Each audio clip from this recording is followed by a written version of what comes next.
Chapter 9. Nest. The air is so cold and so unwelcoming that it burns. It occasionally whistles as it drifts across this lifeless land and smacks us across our faces with a gesture telling us that we do not belong here, for we are alive. Begone, lest you be dead. Saba, as taut as he generally is, shivers in secrecy, though it is infrequent. His bandana shields him from his nose to his chin. I myself have made priority to preserve some so that I may apply my mask command for this specific reason. The fog is dense, yet there is wind. It sifts through and between it without pushing the low-hanging clouds aside. And the silence makes me want to scream, to fill the void with something, anything, for it lacks everything. There is not a single quality that is inviting or agreeable about this frigid place. I have read and heard many stories of the Khan, and they all warned of its brutal rejection against the living. Snow falls on occasion, but it is scarce, and is said to reign dominant in the mountains more so than the flatlands of the tundra. In this empty land, I find that my mind is crowded. I cannot refrain from worrying about Corvana. She is a molding of her environment, and I can discern she wishes it were the other way around, as we all do. My infiltrate command is one of encroachment and intrusion. Thus, my guilt is persistent. I wasn't expecting such fiery anger and such deep shame. She mourns for acceptance. Her emotions haunt my waking moments. Lonely ghosts reaching out, passing through, unable to grab hold of anything to ground or anchor themselves within me. Yet they pass, nonetheless, making their rounds, leaving their mark. "Look!" Saba exclaims, and points directly ahead of us. Behind the thick fog, shuddering about and between the lethargic clouds as though to reveal to us a dreary warning, approximately a kalama forth, is what looks like a gargantuan, murky, and undefined silhouette of a dead tree. As we close in, the description is enhanced. Dead indeed, but still erect. A giant nest sits atop its colossal stalk, surrounded by the sprawling of meandering wooden fingers, a species of which I have zero knowledge of. I speak both for the plant and whatsoever salvaged the non-indigenous material essential in constructing the eerie roost. I am at odds to which is more off-putting, the tree or the nest. Had there been no fog, we would have spotted it a great distance ago. Its image is sinister. I almost do not want to approach it, but for the sake of my aspirations, as well as for the integrity of my virility under the scrutinizing witness of a Tamasu, I will endure any discomfort. I, too, am a warrior, and for this reason not devoid of pride. It seems the nearer we come to it, the more unsettled the wind grows. Something is trying to ward us away. We push through. Every step closer brings a more powerful gust and gale. The flow of the wind comes in strange bursts, and only in our direction. An unnatural occurrence is to put it lightly. Someone or something is causing this. Whatsoever it is, its mechanism of defense is not quite efficient enough to deter us. And thus, I will brand these howling gales simply as a cautioning of our path, a notice of heed for the trespassers, perhaps a threatening dare to those brave enough to draw near. Ultimately, we trump its attempt to keep us at bay. When less than an arm's length from the bark, the wind ominously comes to an abrupt standstill. Following this, a horrendous stench violates my nostrils. The smell, much like the one seeping out from the bodies of the piled victims back at the great arena. This foul odor is much older, though, archaic even. The dark outer crust of the timber slightly inflates, then deflates again. This tree is not dead, but rather it feeds on the dead. It is composed of the dead. A deep rumble emanates from behind its calloused bark. Like snapping cords and unduly plucked strings, one by one, its giant roots break from their clenching of the tundra and erupt through the ground, spewing about frozen dirt and slamming back down in an effort to flatten us, so to add to the tree's monumental amassment of corpses. With each strike comes a miniature creaking tremor, the pace of its assault arbitrarily quickening at times and slowing at others. The Khan, a considerable portion of Oma herself, begins to quiver and quake. We retreat back far enough, sprinting, leaping, and rolling, so that the breaching and resurfacing roots cannot reach us, though they run deep, thus they extend far. The tree does not appear capable in uprooting itself entirely. Therefore, it may not accompany our lengthy withdrawal. Well, this was unaccounted for. Damn tree is in our way, Saba complains. No, Saba. The tree is our destination. He stares in confusion, then in suspicion. Prior to Corvana's ambush, the map had revealed this very tree to me, I explain. The monstrous plant yet swinging, reaching, flailing its roots and flustering its branches. If it could only roar, that it would, for its bite may as well be gagged and muzzled. It is deeply unsatisfied with the gap we've put between us. It desires us gone or dead. There is no pleasing alternative outside of these, no middle ground upon which we may stand content, no bargain to be struck. So, what you are telling me is that we cannot just exterminate it. Shame. This thing deserves to be felled, and to be burned, its flame fans to roast my next meal. Saba's disregard for life is only stayed for the goal at hand. Although, considering it life may be a stretch insofar as describing the tree in question. No, it's a piece to the puzzle, I reply. A blaring shrill sounds off at our backs. Before we can chance to look with more than the aid of our peripherals, an enormous avian-reptilian hybrid glides overhead and flings what appears to be a Tamas corpse into the high-perched nest. It is circling back around, I yell, sensing in it a murderous intent. Saba places his palms to the ground and begins right away his vibrational onslaught, flinging mounds of cold gravel towards our pursuer. The lamina-feathered creature remarkably twirls and spins about the projectile heaps. I will need to contribute to his barrage if we are to strike such a nimble creature.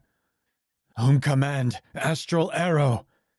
I release my attack, but to no avail as it evades this too, amongst and despite Saba's own flurry.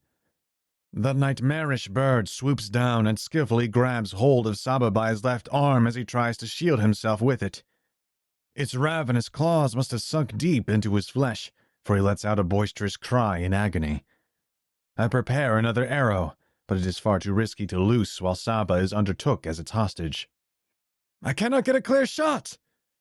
The monster chucks Saba forward, allowing the momentum of their speed and his impact upon the Khan to inflict the majority of its sought damage. He crashes into the tundra's coarse terrain, tumbling and rolling uncontrollably. Command, cloak! The beast can no longer see me, yet it is still spiraling in my direction. Its tornadic motion summons forth a shredding funnel of wind, growing in size and intensity as it approaches me. Command, versatile!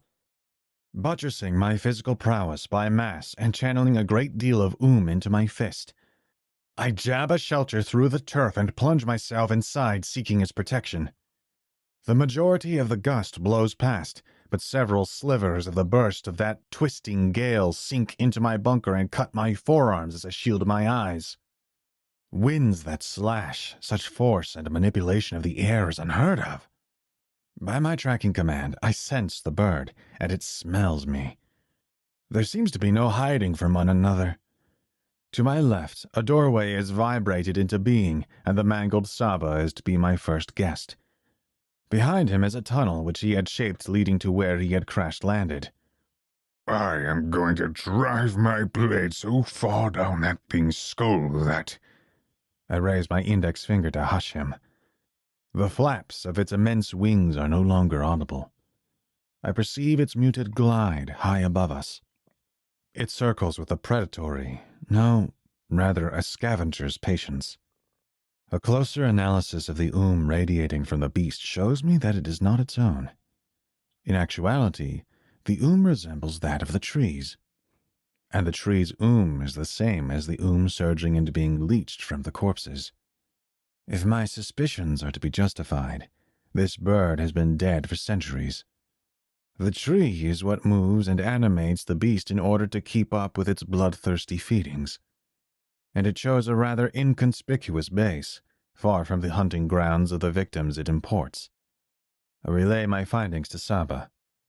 So, we cannot take out the tree because it's part of the puzzle, yet our best course of action for disposing of the beast is doing just that, he says, displeased. You're bleeding pretty badly, I point out. He smiles arrogantly, then pinches his index and thumb together over the wound, sliding down it, sealing and vibrating it shut. My ability does not work directly on living beings or organic matter. However, my own frame is the sole exception due to my familiarity with it, he says whilst gazing up at the predator who is only viewable from our angle during a quarter of its analyst trailing. That was the quickest stitch job I'd ever seen. Most impressive as well. Saba, can you disrupt its flight pattern by warping the air around its course? An idea dawns on me. I suppose. It is tricky, but it can be done. Well, force its spin to the left following my first arrow. I will lose a second thereafter and it will hit its mark. You have my assurance. If we mindfully collaborate, as opposed to proceeding with our uncoordinated offensive, Saba can lure it in such a way that I shall not need predict its bizarre trajectory. We can impose a path on it and strike true. He nods in approval. We spring out from our bunker and begin our assault. Upon our surfacing, the creature lets out a frightening shrill and dives towards us. I release the first arrow. Saba, now! I relate to him the cue, and just as expected, the creature makes an attempt to roll to its right, but it is met with Saba's resistance, hitting what appears to be an unseeable wall. In this moment, and by some formless cause, I am witnessing Saba as though in a new light, revealing to me a facet of him which was obscured until now. His heels harrow into the ground as he faces his palms toward the bird, poised as a gallant statue in commemoration of a defiant repulsion of some great enemy, henceforth aiming and directing the flow of the air, bending it to his straining yet steadfast will. It's working. I set afloat the second arrow and it flies with haste. The hybrid attempts to twist and turn once more. Alas, its options are few and its mobility restricted. In a wild desperation, the vile creature unlatches its beak and swallows my astral arrow whole. Then a glimmer of light jerks our notice back to the decrepit tree. I feel from within it a traveling concentration of sprouting, regurgitating, rising from its base and through its trunk. Command, mask. Prepare yourself, Saba! From its interior and out from the gullet of the nest perched atop, illuminating the shell of the possessed structure, an amplified astral arrow is catapulted towards us. We leap out of its course, but the force from the explosion still reaches us, blowing Saba and I in opposing directions. Was that my arrow? The monstrous bird swoops down upon me and clenches onto my torso with its bloodied talons. Had my mask not been active, these would have been fatal wounds. Command, wait! I triple my weight, but I am too late as the long-dead, slavish avian relinquishes me straight into its master's lair. Before I can reach the base of the pit, I grapple onto the side of its interior wall by reinforcing my left arm with additional and terminating my weight command. I can hear them, the armies of tortured spirits, wailing in anguish. Their resentment, induced by this wretched thing's unrelenting embrace. This tree is the polar antithesis, the inverted and gloom-tinted mirror image of the mother tree. These souls are not recycled. They are stored and drained until they have nothing left to offer. Until they simply cease to exist.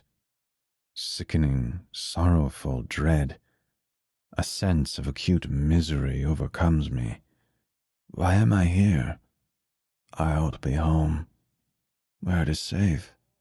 But home is no longer safe for me either. Do I belong anywhere anymore? Can I help those who do not wish to be helped? Of course not. Who am I to impose my loosely rooted and frivolous values upon others? From whence did those damned notions even arise? I ought to have sent them back into the half-witted cavity of their foolish origin. Omani and Tamas aren't meant to be allies. We are different. It is simply thus. I loathe myself for believing otherwise. Pathetic. Am I in over my head here? Have I deceived myself for nothing? I am unworthy of this world. This tree, this map, they are irrelevant. My dreams, my wishes, irrelevant. My own life, irrelevant. I just want to die. That last word echoes, incessantly ringing in my mind, which in this moment feels as though it were but a compact, empty room without doors or windows. Just me and that suffocating word. That word which knows no boundaries and is utterly averse to personal space and privacy. Die, die, die, die, die. An unexpected visitor has made her way into my gloomy prison. I cannot see her, but I can feel her presence. A warm, coddling cloud accompanies her. Then listen to your not with your eyes. Do thus with the seed of your mind, from the seat of your soul. A soothing, novel, and yet somehow altogether familiar voice greets my anxiety. She continues, The tree is sowing these thoughts inside of you. They are not your own. Rebuke them. Defeat them. Expel them from your inner temple. They do not belong in a place where their muddied treck can make contact over and leave stains upon what ought to be pure floors. She has graced my conscience with the light. This guardian priestess. It is her. There is no doubt about it. I shake off the dregs of that lingering disquiet and drop into the darkness, crashing into a lake black as the blood of beetles. This place! It is enormous! This cannot be the interior of the tree, can it? There's what appears to be an entire realm down here. I swim to the nearest dull and gray shoreline. This deafening silence would compel an ordinary Omani into the throes of madness. The moment reminds me terribly of when the wind ceased so abruptly outside, and I was first introduced to the transgressing stench of the dead. The quiet is thick. It isn't just the absence of sound or noise here. That most certainly is not what this is. This silence has an ubiquity of its own. It watches me. It smells me. It surrounds me. It tastes me. Yet it says nothing to me. The map begins to emit a glow from within my garments.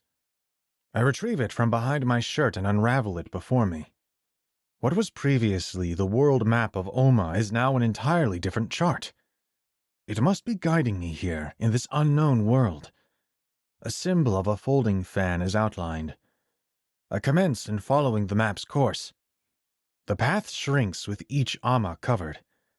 It is contracting, becoming more and more narrow as I progress through the winding caverns and uneven levels. Breathing is gradually proving to be a strenuous undertaking. No, this isn't right. The walls are legitimately squeezing and puckering themselves inwards. It is not just the map depicting thus. The constriction grips and forces me to part with the map as it closes in and hugs me tight. I can budge no longer.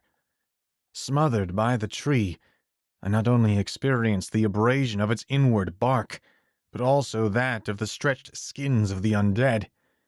Sensing an approaching figure before me, I strain to look that way, but the pressure against my skull has blurred my vision so that I cannot see what or who it is. In the faintest tone, I hear, "Release." With an unconditional and immediate obedience, the tree releases me. Falling to my hands and knees, gasping to recollect that air that was stolen and sequestered from me, my vision steadily returns. I look up to discover that a living legend stands before me with a fan, as brilliant in gold as the map, draped around his neck, clasped upon a gleaming chain. First, I plunge into a mission to obtain a long-perished Omanu's key, which for all I know does not exist. Then I hear whom I believe to be the guardian priestess speak to me. Now, a long ago banished and thought to be deceased Alpha kneels to get a closer look at me. It is none other than Hakor, the infamous zombie wolf. The disheveled and disreputable legend's preference for dark commands and his meddling against the laws of nature stirred controversy amongst our ranks and the kingdom overall. From reanimating animal corpses and dabbling in blood practices to murdering his own packmate in the name of experimentation, his wrongdoings spanned broadly. The latter ensued his banishment, whilst the priors, though he was forewarned, only resulted in scoldings and further warnings. His chastisement would have been of a capital consequence had he not been a decorated war hero. He leans in and sniffs me twice. "You have something I need." I try and plead with him in tattered breaths. He stands back up and whispers, "Battlefield." Heeding his decree, the walls then expand unimaginably, and what was once a cramped crevice now unfolds to a magnitude as to host a clash between two modest armies. Countless flickering insects permeate throughout to illuminate and further reveal this realm's unsettling strangeness and evident peculiarities. "Heal," he says in a stern voice. "Are you mad?" I shoot my narrow look at him in confoundment. "Rest." I'm at a loss for words. He's commanding me to rest. "Rest. Then we shall duel." I'm utterly perplexed. You ought to be dead. The former king, he banished you nearly a century ago. Unless this was yet another fabrication, for whatsoever purpose, woven and presented to us in the early years of the Academy. Why? No, how are you still alive? "Rest. Then we shall clash." Before I can chide him, he raises his index finger to his lips. "Shh." With this, he takes his departure from me.